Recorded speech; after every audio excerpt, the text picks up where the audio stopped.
This crowd rises to its feet. Vaccaro slammed it home. Garland left wing, free ball. Perfect! Garland one of the lane, lobbed to Mobley. Pow! And Allen blocked the shot at the rim. Pow! With the left hand and a foul. Welcome to the Chase Down Podcast, part of the Cavs media family. I'm your host, Justin Rowan. The Chase Down is presented by Fubo, the official streaming partner of the Cavs. Watch over 350 channels of live sports and TV, including FanDuel Sports Network without cable. There's no cost and no commitment. Try for free at FuboTV.com/Cavs. Well, the Cleveland Cavaliers went into the All-Star break with a resounding win over the Toronto Raptors.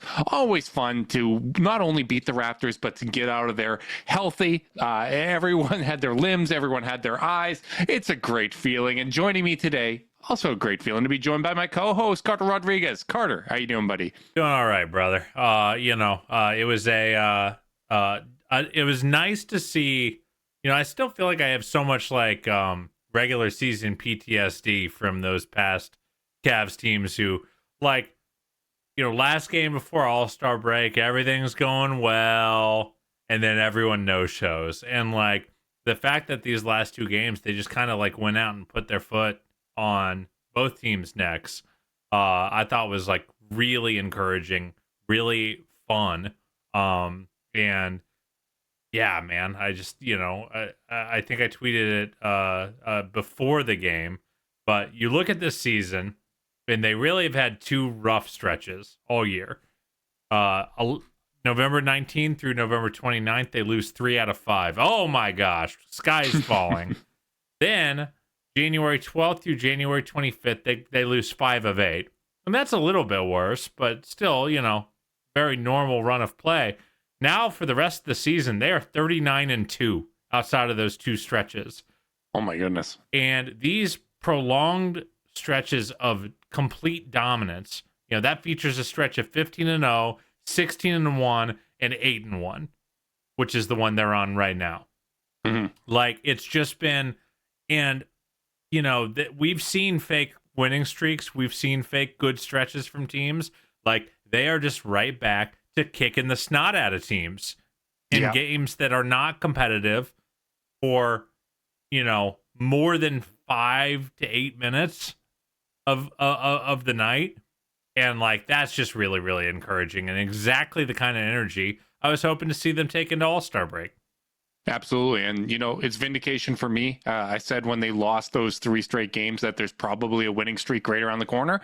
You get a 4-game winning streak. You lose 1. You win, 8 out of 9. That's terrific. I love those stats, Carter. My favorite stat is that outside of the losses, they are 44-0. Come on. Hey, we're picking sample sizes. I'm making a wider note about the sustained run of play. I'm not cherry picking. And I am here to be a dick, and that's really what I bring to the table. Here's my last favorite stat heading into the All-Star break, which is that the Cavs over-under in Vegas was 48.5. It opened at 47.5. They have 44 wins in the All-Star break. They almost hit the over before the break. I think that they are 5 games away from clinching a playoff spot too. That is indeed their magic number, Justin. Which, that's just fantastic. A 5.5 game lead over the Boston Celtics heading into the All-Star break. That's tough to overcome. 15.5 game lead over the 6 seed Detroit Pistons. Oh my goodness. That's, 5.5 games with 28 games left is tough to overcome. Basically, Cavs would have to lose 6 games more than Boston loses over that stretch. And, they have consistently been playing at a better pace than the Celtics. That's how you get out to this kind of lead. And I completely echo your sentiment of how it was so nice to see them really put their foot down, close out this pre-All-Star game stretch so strongly. Do you think any of that has to do with bringing DeAndre Hunter in? Everyone's on their best behavior. Everyone's excited about it. They're trying to make this work. Let's really put in some work here before the All-Star break. I don't know, but I think maybe. I do think that's a thing I would be thinking about, which is I want to make a good impression on our new guy. But I was sitting watching the game thinking, I'll bet DeAndre Hunter's is every game like this? Is this what it is to be here? We joked after the first game that he was probably sitting there being like, man, I was coming off the bench playing 28 minutes a game. I'm starting my first game in Cleveland. I got to get used to these minutes. And then Kenny's just like, no. Our starters don't do that here. You're going to be sitting in the fourth quarter. And this was absolutely another one of those sitting in the fourth quarter games. The Cavs came out with intensity right from the jump. The amazing thing is they started off red hot from three, but it wasn't like an outlier shooting game. I was actually getting ready to say, well, sometimes the shooting variance games go against us. Sometimes they go in our favor. This appears to be the latter. But really, 18 of 53, 34% from three. Nothing too remarkable there. They cooled off kind of as the game progressed. But I thought that their defensive intensity was there all night. I thought that they really kind of have been locked in these last two games on the defensive end of the court. I thought they were terrific against the Timberwolves. I thought they were terrific against Toronto. And, in this game, you really got a balanced scoring effort from all of the starters. Yeah, I mean, you look at the three-point shooting, and really it was just Max and Sam who started out unbelievably hot. Both finished 4 of 10 apiece from the field. So they're 8 of 20. The rest of the team is 10 of 33. Darius and Donovan both have icy three-point shooting nights.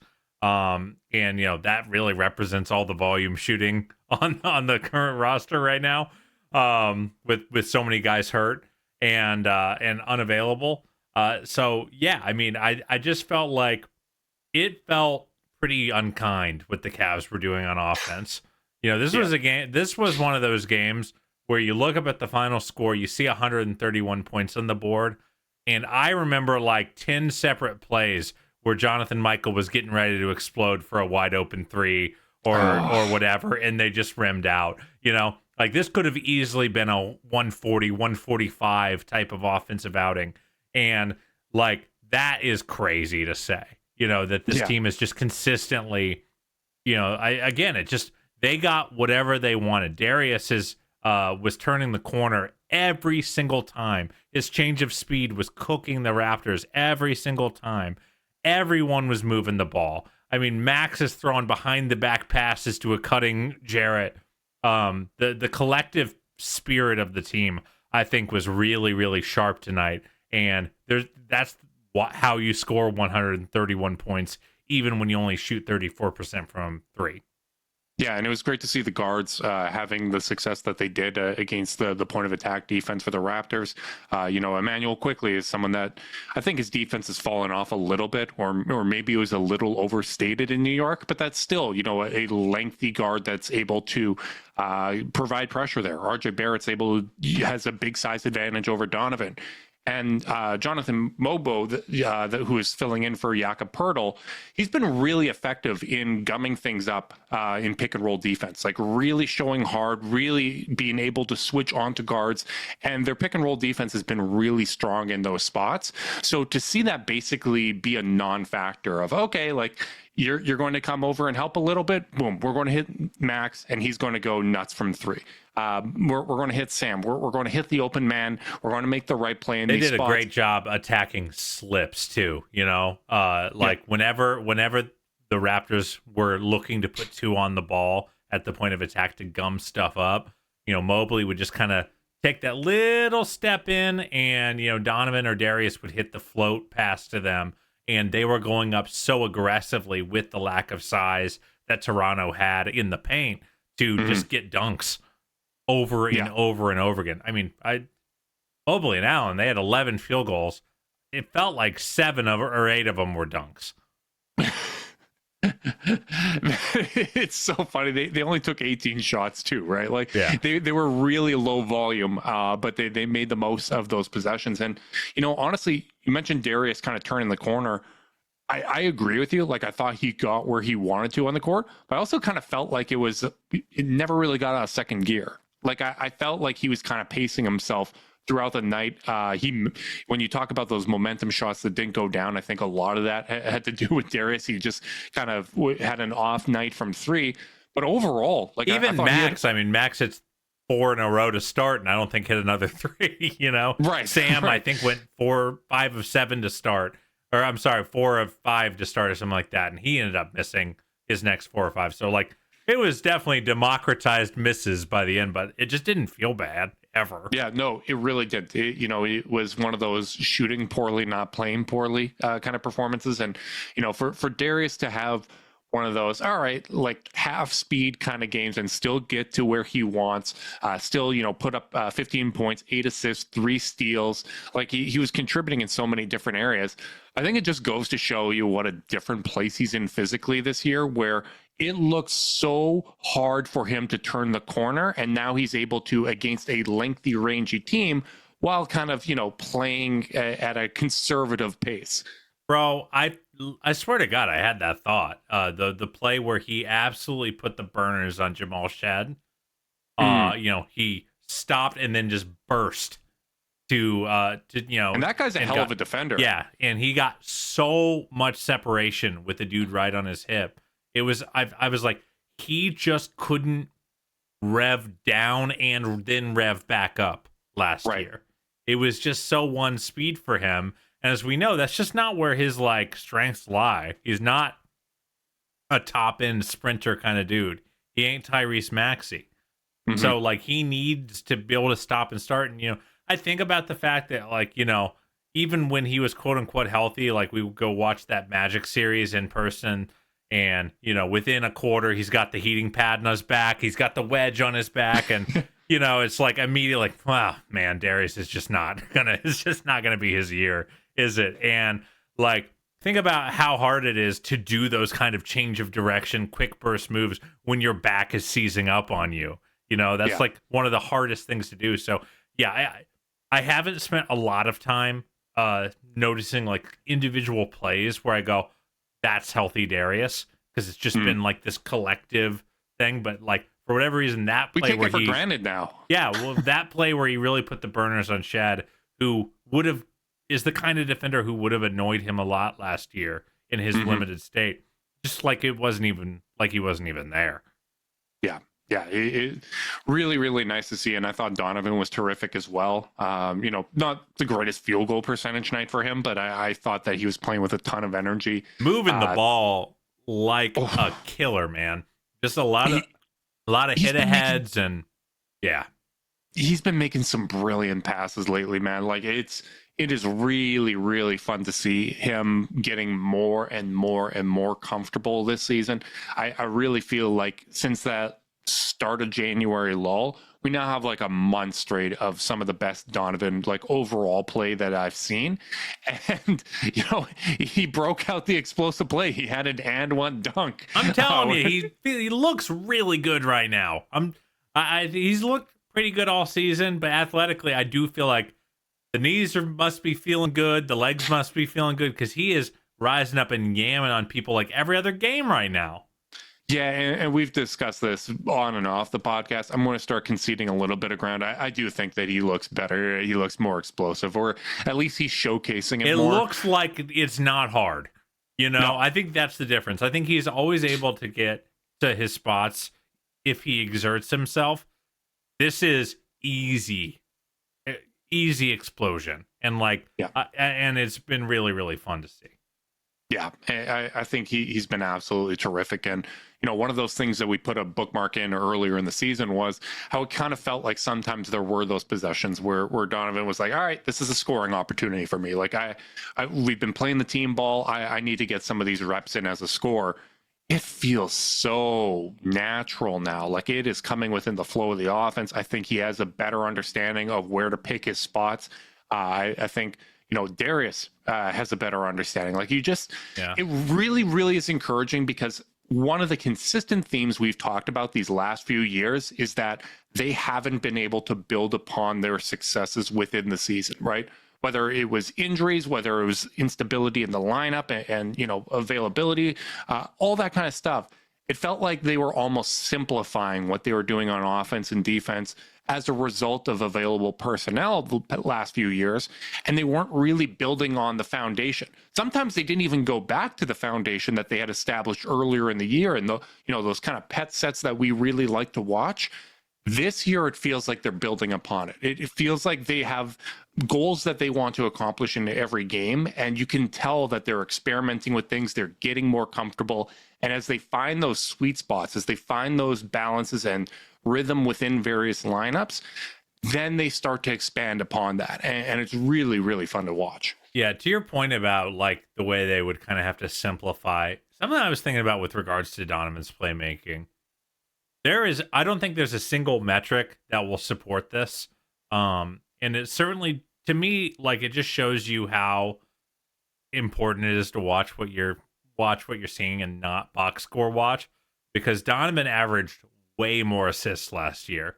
And I think Donovan is passing way better this year. Your thoughts? I agree with that. Like, one of my big gripes was that, and I understood it out of necessity, but we did go to kind of that heliocentric offense, right? Like there wasn't a whole lot of initiating outside of Donovan when Darius and Mobley were out of the lineup. Darius wasn't really able to shoulder the same load that he normally did.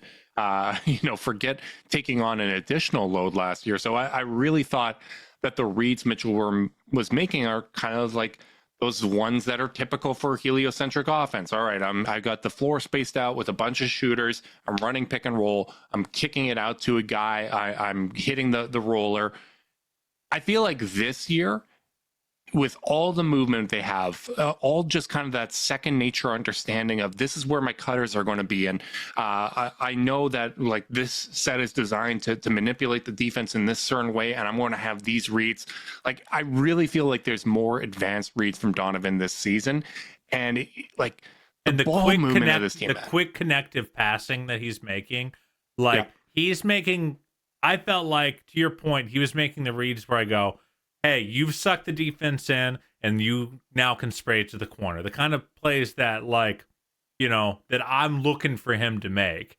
Whereas I feel like he's making the connective pass or the pass at a tempo or at a pace that I'm on a different rhythm, a faster rhythm, a faster processor. He's passing guys open. He is moving the ball in a way that destabilizes the defense more than he ever has. And I think that's where you have to give so much credit to Don and his general basketball maturity here, is because, there's a lot of guys who play their whole career and never get to that connective passing. They never get, especially guys who are on ball as much as Donovan has been on ball in his career.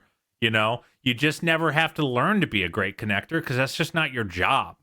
But the fact that he is, as he's getting older, he's thinking the game at a higher level. Like, I feel like it's really noteworthy. I feel it. And that's why I think that's why I'll always kind of push back against anyone who's using, overly leaning on box score metrics to make arguments for them. Because again, nowhere in the box score is it going to read that Donovan Mitchell is a better passer than he was last year. But my eyes are telling me he definitely is. Yeah. And honestly, when I look around the NBA in today's game, I feel like there's some guys where, but before we go into matchup, I usually like to look up the stats, see how the teams have been trending and whatnot, what their schedule's been like and all that. I feel like there's some players where their stats really jump out when you look at the box score and then you watch it occur and you're like, oh my God, this is how they go about doing that? It really feels forced. Whereas the Cavs, I feel like the style of basketball that they play, the way that they play off of each other is so much more impressive than the individual numbers. And the numbers are really impressive. Like when you look at the per 36 and all that and, kind of account for the fact that they've blown out teams and get to sit in fourth quarters, they're all up there. It's been really impressive. But I do feel like, particularly if you've been riding with this team for a long time, and you've seen where they started from 2 years ago when Donovan first got there, or, if you were watching back in the first season where it was Darius and Jared as the All-Stars, it just is so impressive to see how they've rounded out their games and how they've rounded out their games in ways to complement one another. And I think it is bringing out the best in everybody. I think you see it in the growth in playmaking from Evan, Jared, Donovan. I think you see it even with Darius in being more aggressive from three, And like, what was the other thing? We wanted him to take more threes. We wanted him to step up on the defensive end, which he has absolutely done. And we're hopeful that, hey, maybe he's going to finish a little bit better at the rim. His previous career best finishing at the rim, Carter, was 56.3% back in 2021-22. This year, it is up to 62%, 6% better than his previous career high. That is a massive, massive change for him. I feel like he is absorbing contact better than ever. And also just the opportunities that he's getting at the rim are higher quality because of the balanced offense. That's what I was just about to jump in and say is so much of this is the 3-point volume and the panic that he's inducing as a 3-point shooter and leveraging that panic. I mean, the reality is he was taking, like last year, he was taking some no-shot layup attempts. Like the kind of stuff that like even Kyrie doesn't finish well on because of the fact that, you know, his body wasn't quite right. You know, everything was kind of not where it was and guys were on his hip. He's getting easy layups. That's not to say he's not, you know, the floater hasn't been amazing on all that stuff, but like not all floaters are made equally, you know, not all layup attempts are made equally. And he's getting like, I'm not being contested 7 feet from the rim floaters because of the shape of this offense, because of the panic that he's inducing at that 3-point line. So it's like, so, you know, yes, he's definitely absorbing contact better. I do agree with that. Like he's had more finishes through contact, but like, I think that represents maybe like 10% of the portfolio. The other 90% is the context he's in makes his life easy. And the context he creates for himself makes his life easy. Yeah, and you know, we're not always in position to make life easier for ourselves. That's why it's handy to have tools like Zoom AI Companion, because only you can do your best work. Zoom AI Companion can help you do the rest, like automatically taking notes, answering meeting questions, and helping you respond to your coworker. Available at no additional cost with eligible paid plans. Work happy with Zoom AI Companion. Brother. That one felt nice. Yeah, that was great. People love it when you compliment yourself. You know, but it was. You want another compliment? I was trying so hard not to laugh during that read. that's good. We got to talk about DeAndre Hunter, who, you know, he had a nice quiet debut, you know, a low usage debut where he, you know, puts up 12 points on 7 field goal attempts in 23 minutes. I did feel like this was the kind of the inverse of like, hey, Ty Jerome's out. We're going to need a little bit more usage out of you. And he ends up scoring 18 points on 12 field goal attempts, 4 of 9 from 3, and really started to show the, you know, the volume 3-point shooting. I mean, 9 3-point attempts in 27 minutes is a lot for a big wing like that. What did you think of his game? Well, not only was 9 3-point attempts really nice, what I liked as well was the 5 rebounds. And in addition to that, there were 2 other possessions where he was fighting for the offensive board. Toronto player knocked it out of bounds and the Cavs got possession. That little bit of extra effort and stuff like that, that is one of those kind of swing things that, you know, it wasn't always there in Atlanta, but we have seen him average, you know, 5 rebounds for a playoff series. I believe his career average in the playoffs is 4.5. He can be around that 5 rebound marker and create some extra possessions and, you know, create havoc with his length. That's going to create opportunities for Jarrett to get offensive rebounds. It's going to create opportunities for Evan to get those rebounds. And they out-rebounded Toronto on the offensive glass 13-9. I thought he was definitely a part of that. But what blows me away is how seamless the fit is. It feels so natural with him out there. There's not the miscommunications of, oh, I thought you were going to kind of rise up and you went down to the corner and I passed it out of bounds. There isn't the, oh, you know, messed up the coverage and there's a little bit of communication back and forth with him and a teammate. It looks like he's been playing on this team since the beginning of the year. Like it really, and it doesn't always look like that when you bring in a new piece. It almost never does. You know, I'm a little different than the by Antoine Jameson debut. I was literally about to go there. You know, I'm still haunted by Antoine Jameson and how that looked. This just like you knew on paper that this would be a very, very good fit and something that both of us really wanted to see. I was looking through our old off-season messages in the Discord and whatnot. 7 months ago, I was saying, let's go get DeAndre Hunter. This is some of that we've had our eye on for a long time. And man, like I really can't get over how well and how natural the fit is. And I feel like there's still, there's room to grow here, obviously, as he gets more comfortable, as Kenny learns to, unlock him in different ways. I really feel like him being used as a screener is something that can really kind of get this offense to pop even more. I'm blown away by how good it looks. Yeah, you know what I was thinking while I was watching the game, and I was watching on DVR, so like it's always a little bit of a different experience.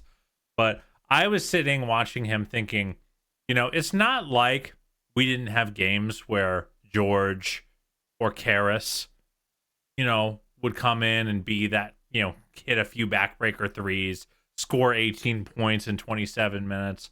And so it's like, it's not like we didn't have those highs in our prior roster construction, but I do feel like it's nice to know that, like, I do feel like in a lot of ways we keep the highs, but when he's not in that zone, you get all the floor raising stuff too, of just being able to come over and contest a jumper, helping off of his own man.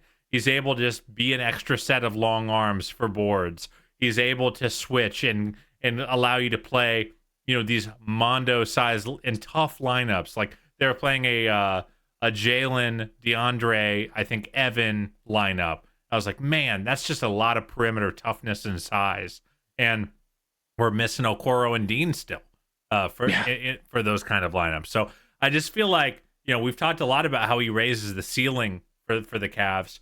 But, in a lot of ways, I think what it is the floor is just going to be really, really high, which means that when he has these games where, 18 points on 12 shots is like, that's a good game, but but within the context of this Cavs team, it takes them from good to unfair really, really fast. And if that and his baseline is going to be closer to that on a night-to-night basis. So again, the fit is just like a glove. He looks really, really comfortable out there already, and he's got a full week just to go, like, get his life settled, get more terminology, learn more film, and really start plugging himself into this Cavs ecosystem. It's really exciting. Yeah, it is. And, the nice thing about DeAndre Hunter and him really establishing himself as a proven scorer at this point is I also feel like it gives you a little bit of insurance, right? It gives you some insurance of, okay, Darius has an off game where the shots aren't falling, or Evan doesn't necessarily have it. It's another guy that you can go to that's going to be able to rise up. Like some of the shots he hits over guys, man, like it's nuts. And he shoots. They just haven't had this archetype for a really long time. No, honestly, the closest we've had is Lowry, right? Like a guy that's able to come off a curl, hit an above the break three, and it doesn't matter that someone's coming out to contest. Like the way that he's able to shoot above the break is really, really impressive. If you sag off him, he's going to pull up and shoot. And, when you look at him within the spacing of this Cavs offense, he's not the best ball handler. Like that was one of the kind of limitations and things we talked about after the trade. But he's able to get some of these straight line drives to the basket just because the floor is so spaced. They have to respect the shot. And, he's made some nice passes out of those situations. He's made some really nice finishes up high off the glass with touch. Like really, really, really encouraged by the fit. And like I said, I think him being used as a screener is something that I'm really excited for. It's something that he's done well throughout his career. I don't think at any point in his career has he set a screen for a 7-foot big man, but he might be doing that with Evan Mobley. He might be, setting screens with the guards or whatever. Like, which, by the way, sorry, a quick thing on that, because I don't want to forget. If teams are stashing their point guard, if you're playing the Knicks and Brunson's guarding him, and he goes and sets an inverted ball screen for Evan Mobley, tell me that's not going to be buckets over and over and over again. Yeah. That was one of the things that I asked Kobe about in his availability, right? Was, hey, teams traditionally have stashed their point guard on our small forward and used their wings to defend Donovan and Darius. If Hunter's out there, that's a really tough thing to do. He's a proficient post-up player. He's someone that can be used in the screen game. As you said, if he's screening for Mobley in those spots, you're going to be able to generate some advantages there. So yeah, because like one of the reasons the guard screen is hard is like, you know, like if Darius or Donovan is screening for Evan, like that's been a really good set. Sam screening for him, really good set. Don't get me wrong, but like it's still like a small guard trying to pick a really big dude, you know? Yeah. Whereas if Hunter, who is the size of most power forwards, is screening Evan's man and Jalen Brunson is the backline defender, like that just gets real tough. And that really is going to crunch in the defense. Evan is such a good playmaker. Like they just got so many options, dude. This team is really good. You know where I really felt his length?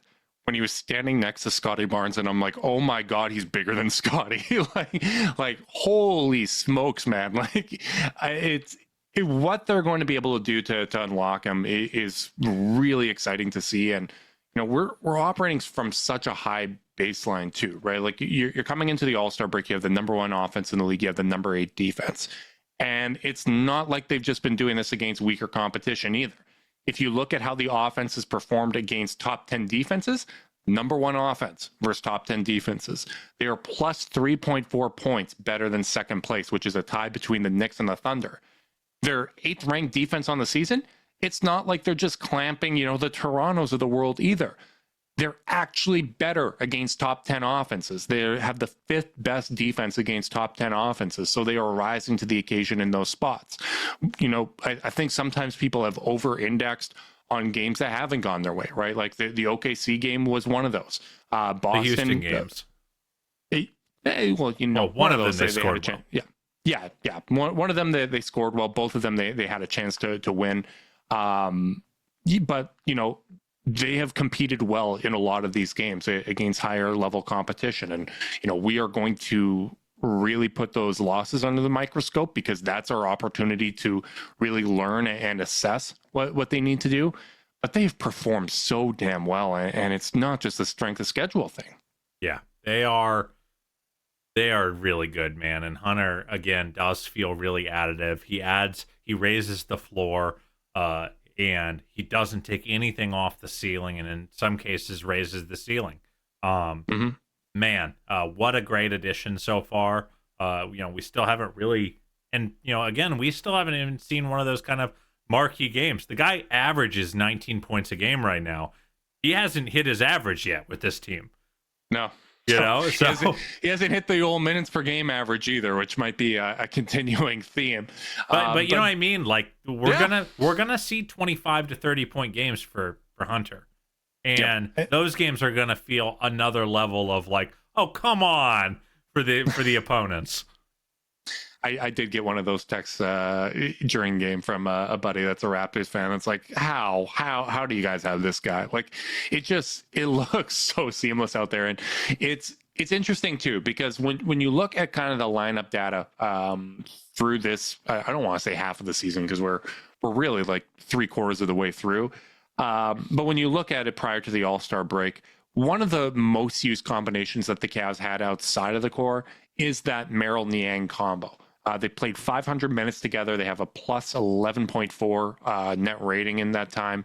I think it would surprise people that they have a 106.3 defensive rating. Those lineups have done really well. In particular, they really were effective with Donovan and Evan, plus 15.3 with them in 215 minutes, plus 2.4 with Darius and Allen in 110 minutes, which again goes to that point I made before about how Darius and Jarrett tend to get, you know, the funky lineups, like when Kenny's like, all right, Greg Porter Jr. and Jalen Tyson, you're out there. Normally it's Darius and Jarrett that are carrying those lineups.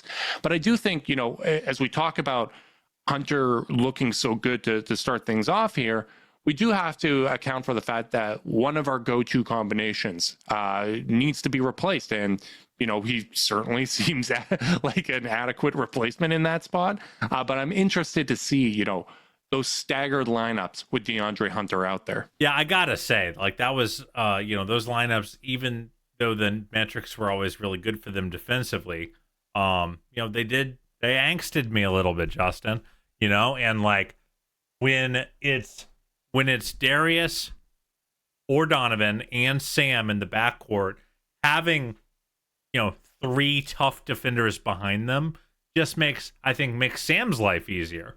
And you're not just at this, because I didn't always feel like I felt some of the limitations of those lineups on the first shot, but I did feel like I saw it on offensive rebound attempts. Like when the play got scrambled or the shell got broken, it just felt like the Cavs couldn't catch up. It was just Niang trying to dig someone out or Merrill trying to dig someone out, and like when those guys aren't in that optimal situation, I just think it gets really hard for them. Whereas like now I feel like their ability to recover, get back into their shell goes way up. And again, it's not because Hunter is such a great rebounder. Niang's rebound rate is better than his, at least for this season.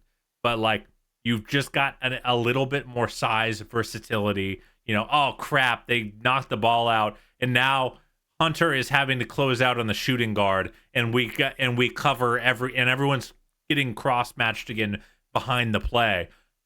It's just different, and there's a flexibility there they just didn't have before. So I'm really excited about all the things he does to the lineups. And again, this is way before Dean and Isaac come back. So like I just feel like Kenny is just going to have such a wealth. I wouldn't be surprised, man, to see in the last 20 games if we're the best or second best defense in the league. Yeah, I think it's completely on the table, right? I think it'll be interesting to see. They've got some tougher matchups down the stretch. They played the Knicks 3 times, which I'm really interested to see how those matchups go.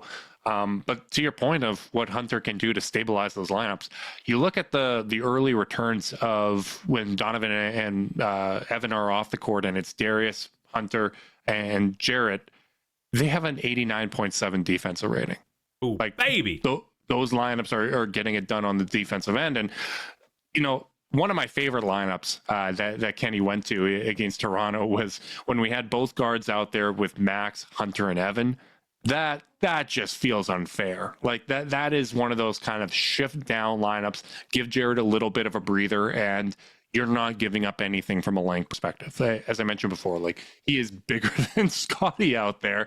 And with the ball handling, the shot creation, the shooting, at every single position pretty much, that's a devastating look that they can go to. And I'm just so excited to not only be able to have that as a potential option, but also being able to replicate that a little bit with Dean, right? Like you're able to really have a strong rebounder, defender, shooter out there, and Dean Wade at the 4 in those staggered lineups. You're able to potentially go to some strong point of attack defense with Isaac Okoro at the 2. Like there's just so many different ways that you can go about it. And it was already a team that didn't play any bad lineups, and their lineups got better and more interesting and more versatile. And like we are really at the 48 minutes of hell part of the program, Yeah. And what's cool, that was going to be the name of the podcast originally. Oh, that's nice. Well, it still can be. I think that there is like, the thing that's cool about it too, though, is some teams where you have the 48 minutes of hell, it's like, well, we got to have all 10 guys or, playing there all sorts of different ways to like make all the lineups work just right. Whereas I feel like in a tight series where there's a bad matchup, Kenny can drop down to 9 or 8 in the rotation, no problem. And lineups will still make sense. Lineups will still work. And that is a real ace, that's a real ace that he can pull out of the deck that just like trumps everything. Like he doesn't have to just play one way or one kind of rotation to not have any weak points on the floor. And that's really, really nice. I feel like it holds up to regular season scrutiny and postseason scrutiny. Yeah, and it's funny that we've talked so much about Isaac as a trickle-down effect of getting DeAndre Hunter. But one thing that I'm really excited about is if it's primarily DeAndre Hunter, Max Strus, and Dean Wade playing those kind of power forward or small forward minutes, those front court minutes for the Cavs, and Isaac's playing at the 2. We talked about how that can give him some defensive freedom, but I think one of the underrated impacts of this is you can't really sag off a guard the same way that you can when someone's playing at the 3. Like when Isaac's in the corner, okay, I can sag off of him, particularly if it's on the weak side, and get into the paint. You don't see that above the break, right? Like you can't really do that with guards. Yeah. And, the short corner is a place for the defense to hide too, because they don't have to close out as far to get to that 3-point arc. Yep. Yeah. And I think that's why you see, some of these defensive specialists at the guard positions, whether it's a TJ McConnell, Jalen Suggs, all these guys that don't really have that established 3-ball, it doesn't really impact the spacing as much as the other positions. And I think Isaac has proven himself to be a much, much better shooter. I'm not going to hold those 5 games where he clearly wasn't himself against him. We got a 3-year sample of him shooting at 39% here. But I do think just from a matchup standpoint, it's tougher to sag off of him in that way. And I really, really am interested to see how Kenny deploys them, because there are no real bad options, right? Like it's so fun to see. And, I think there was some talk about Max Strus rejoining the starting lineup after. Yeah, let's talk about it. Yeah, let's go over kind of some of the lineup data here going into the All-Star break, because I do think that they have a bunch of really good options. I'm not going to go away from my argument that I would like to see DeAndre Hunter as the starter. But let's do a thought exercise here and make an argument for each one of these guys, because I think the main 3 guys you hear people talk about, DeAndre Hunter, Max Strus, and Dean Wade. I think going over that would be helpful. So you start. Where do you want to go here? Bananas after how good Isaac was with the starters. He's not even in the conversation right now. Yes. But yeah, I guess I'll start with Max, because Max is the guy that I am, the most aligned with. So couple things. And really, in a lot of ways, I'm thinking about Boston. I'm going to be thinking about Boston until we beat Boston. Like that's kind of where I'm at. And we had a little argument in the Discord today where some people are like, well, you want Hunter because you got him to go guard Boston and guard the Tatums and the Browns of the world. And I get that. However, the starters against Boston with Max have been very good. They are winning their minutes. And if you listen to our post game podcast, in both the second and the third game, the one we won and the one we lost, I was pretty openly fretting about how we don't have a great option to handle Porzingis when we only have one big on the floor. Okay? Because you switch one action and then he's catching it on the nail with a guard on his hip, and Niang protecting the back line because Jarrett or Evan is out on the other opposite wing, chasing Jaylen Brown around or something like that. So if you want to switch the way the Cavs have been switching this year, a lot of the times against the Celtics, you're putting yourself in a really rough spot with Porzingis on the floor when you only had one big and you didn't have the second one to protect the back line.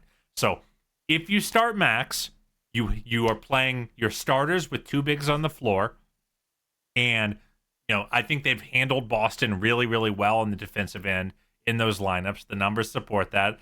Looking at your rundown, you already pulled the numbers for me, which is that Garland, Mitchell, Max, and Mobley this year have played 12 minutes against Boston, 66 D rating. Obviously, it's not going to be that low, but I think I haven't watched them and felt like they've been getting cooked. So yeah, and last year in the playoffs without Jared Allen, which you would think would be a very tough position to be in, 70 minutes, 109.6 defensive rating. That would be the second best defense in the league last season. So without Jared Allen, that lineup not only won its minutes, but were elite on the defensive end.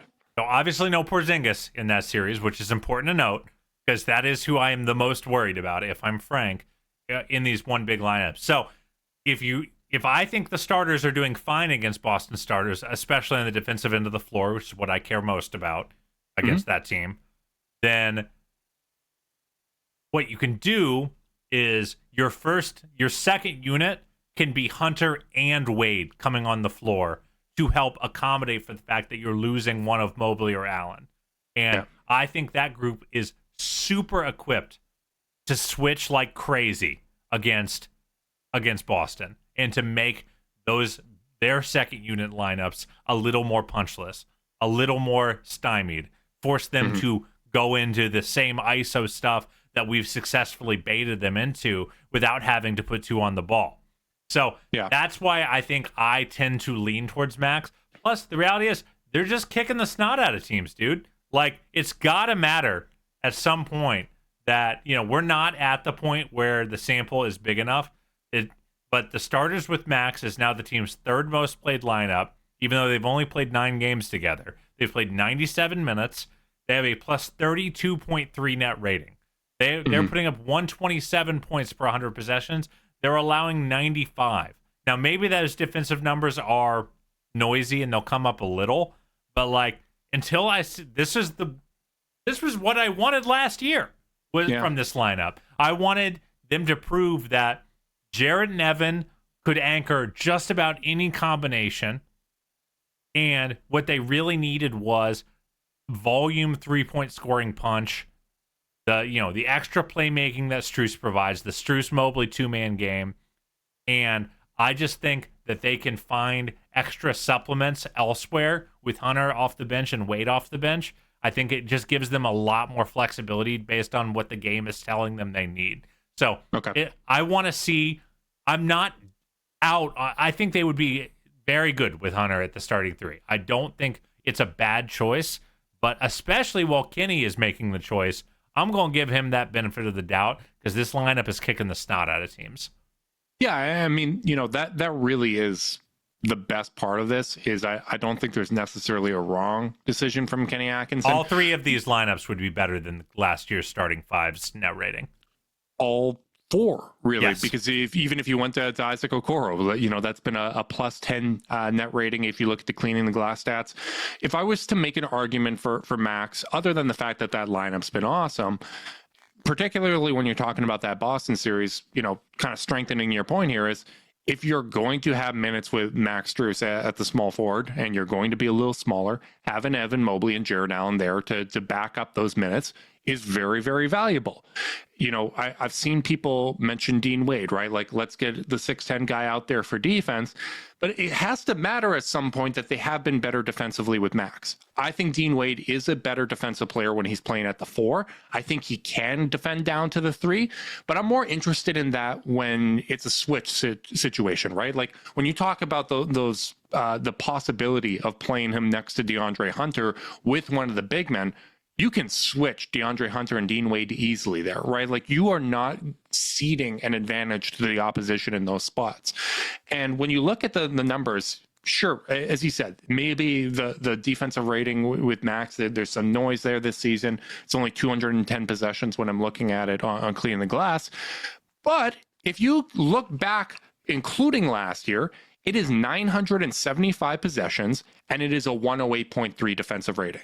That is more than 4 points better than the Dean Wade defensive rating if you look at not only this season, which is 112.7, but if you look at his career, every minute he's played with the core 4, it's a 112.6.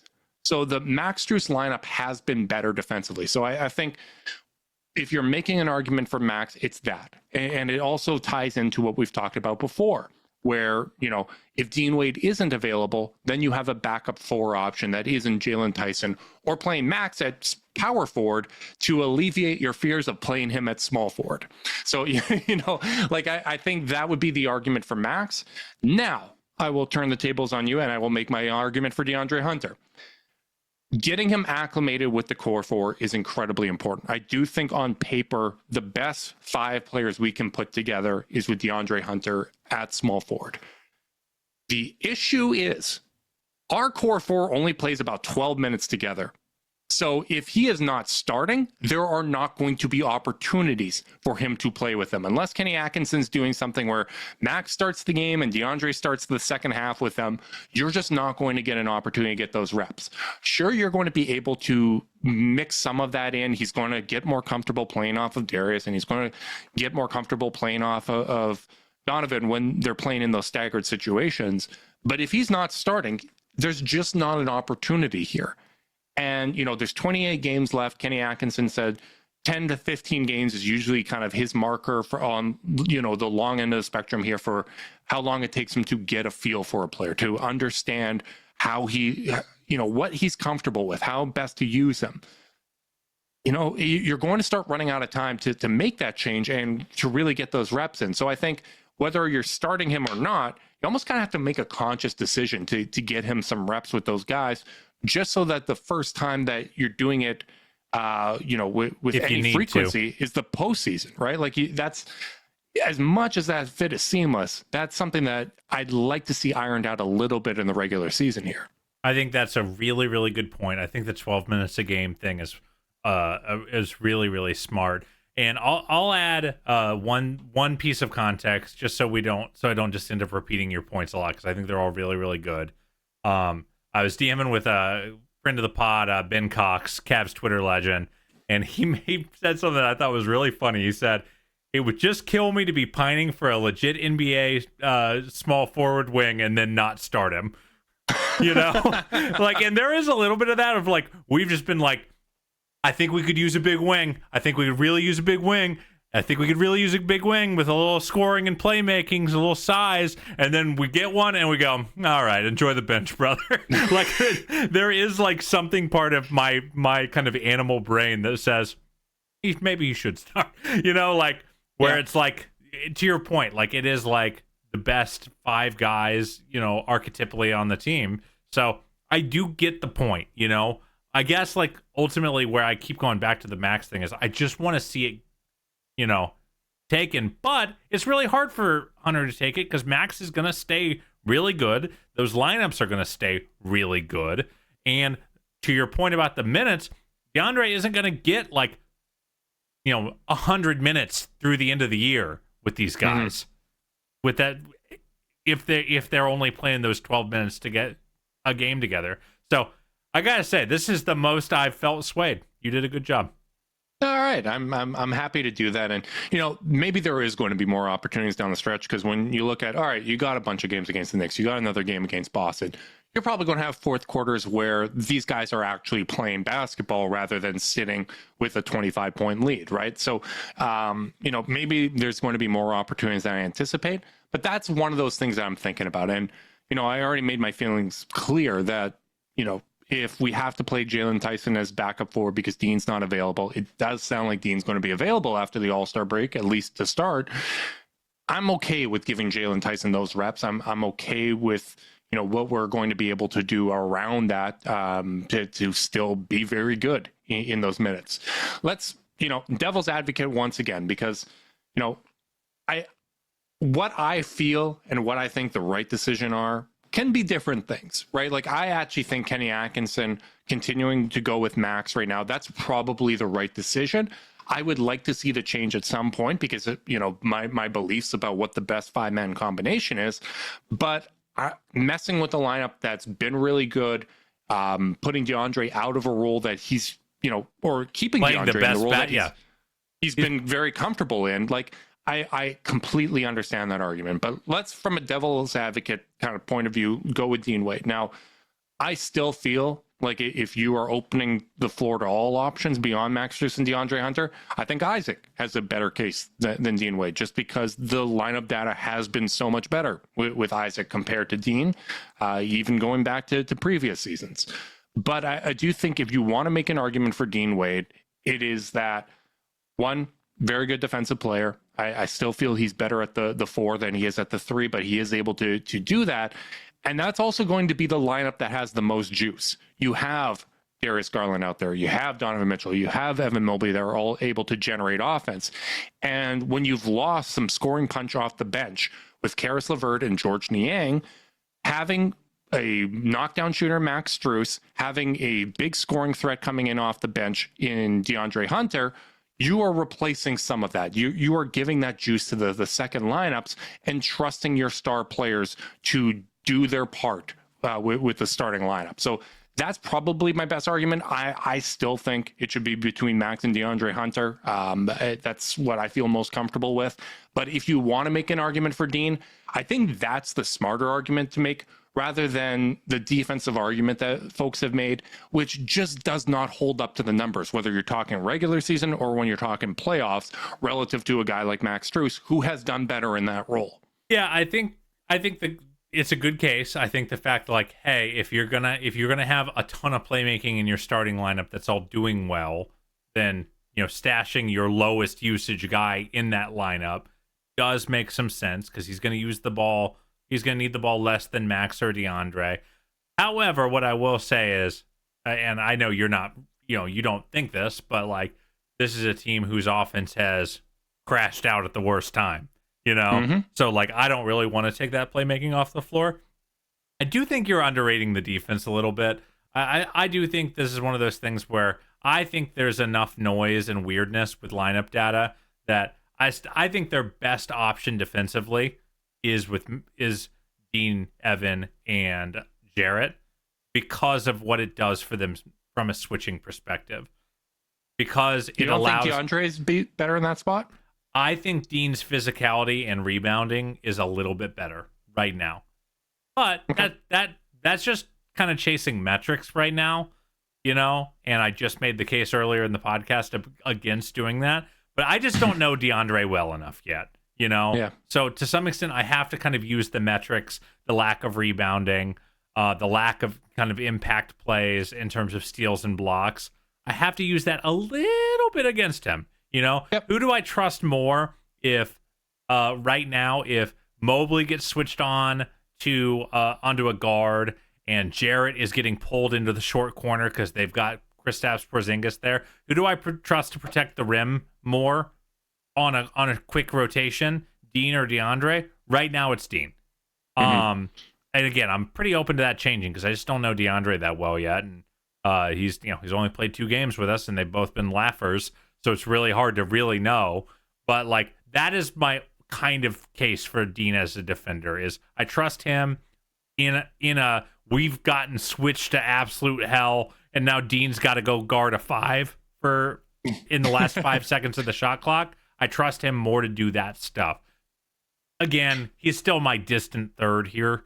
But I do see the defensive case even if the metrics don't always show it. Yeah, and I think the other interesting component of this is the trickle-down effect from a rotation standpoint, right? Because if Max is starting and you have DeAndre Hunter and Dean Wade coming in off the bench, you're probably deciding initially when you're talking about that second guard spot, either Ty Jerome or Sam Merrill, right? Like, let's get Sam out there to get a little bit of shooting juice, right? And he's been playing so well from a two-way perspective this year. You might be inclined to go that route. If you are starting DeAndre Hunter and it's Max Strus and Dean Wade coming in off the bench, then I think it's a Ty Jerome or Isaac Okoro type of situation. Okay, like, we've got shooting in Max. Dean can space the floor. Let's get some defense out there. Like, you're almost at that point. If you're bringing a shooter in off the bench, it's kind of hard to give like Sam Merrill as many minutes when you can just give that to Max Strus as your shooter coming in off the bench, who I think is just a more versatile, well-rounded player.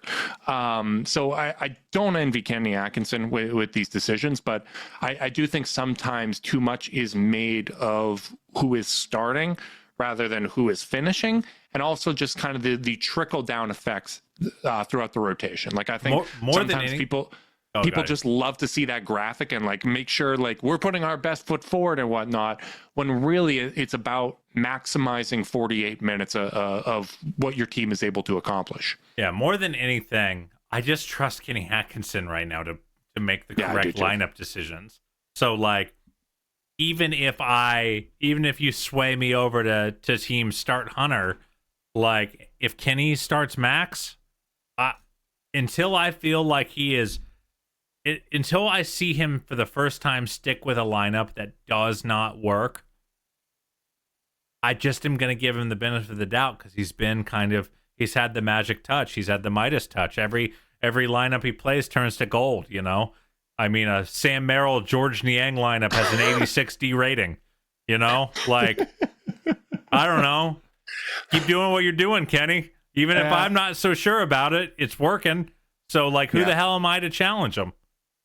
And, we've talked about this before, but I think one of my favorite aspects of this is that Kenny Atkinson's going to be so open in the post-game pressers, right? Like, he's going to let you know exactly what the thought process is, and whether you agree with it or not, you're going to be informed as a fan. I think that extends to the players too, you know, like big time. If you've he's got being this transparent with us, it's another level with those guys. Yeah, like and like, I mean, I've had a lot of, you know, times in my professional life where, you know, if my boss wants to do something, I really don't agree with it, but they're making their case, and like, this is why we're doing this. Here are the things I'm hoping to get out of this decision.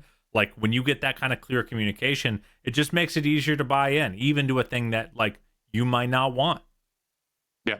Yeah, I totally agree. And, you know, as much as I love giving Kenny Atkinson props, and I think he's done a terrific job this year, his job is made so much easier by the fact that there is always one of Darius and Donovan and one of Evan and Jared out there. Like, I think we should not good take roster. You know, once again, Kobe, pat yourself on the back. I'm sure he listens. But, you know, really, he certainly listens to the 1 hour, 10-minute mark. You know, I really, we could say anything about Kobe and he wouldn't know about it. I really do think it puts them in such a good position. And, you know, that's one of the really, really fortunate things with our roster design is it is so balanced. It has those built-in redundancies of always being able to get something from one of those guys at a high level. And I'm just so interested to see how everyone else slots into it, because I do think that there's a lot of interesting combinations. Before we get out of here, Carter, I need to get your thoughts. The Cavs currently are on a 67 win pace. That would be a franchise record. In order to get that, they will need to go 23-5 the rest of the way. Or if you want to break it down into little segments, a little 8-2 here, a little 8-2 there, and a 7-1 to close it out. Do you think they get the franchise all-time win record?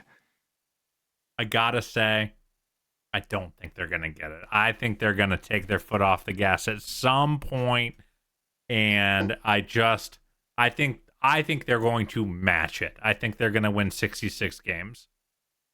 I want to say yes. I want to go cheerleader, but you know, I feel it in my plums, Justin. I don't know if they're gonna do it. You'll be shocked to hear that I'm going cheerleader. They are hitting it on the nose. 67 wins. You heard it here first. I will continue to be the one that is correct on this podcast. Thank you very much for ceding that lane to me, Carter. I really do appreciate it. You're welcome, brother. That's really all I wanted for you. Yeah, well, you know, if you're going to seed a late, if you're going to blitz, and if you're going to pressure full court late, I'm going to dunk it. It's what us Canadians do. Big thanks to everyone that tuned in live on YouTube. Make sure you guys like and subscribe. Click that notification bell so you know when we're going live. If you're listening via podcast and you want to support us, leave us a rating, leave a review, subscribe, unsubscribe, resubscribe, and help cook those books. If you want to be part of Chase Down's exclusive Discord chat, send a screenshot of that review to chasedownpod@gmail.com. However you choose to support us, we really do appreciate it. Make sure you guys are staying safe out there. Until next time, go Cavs.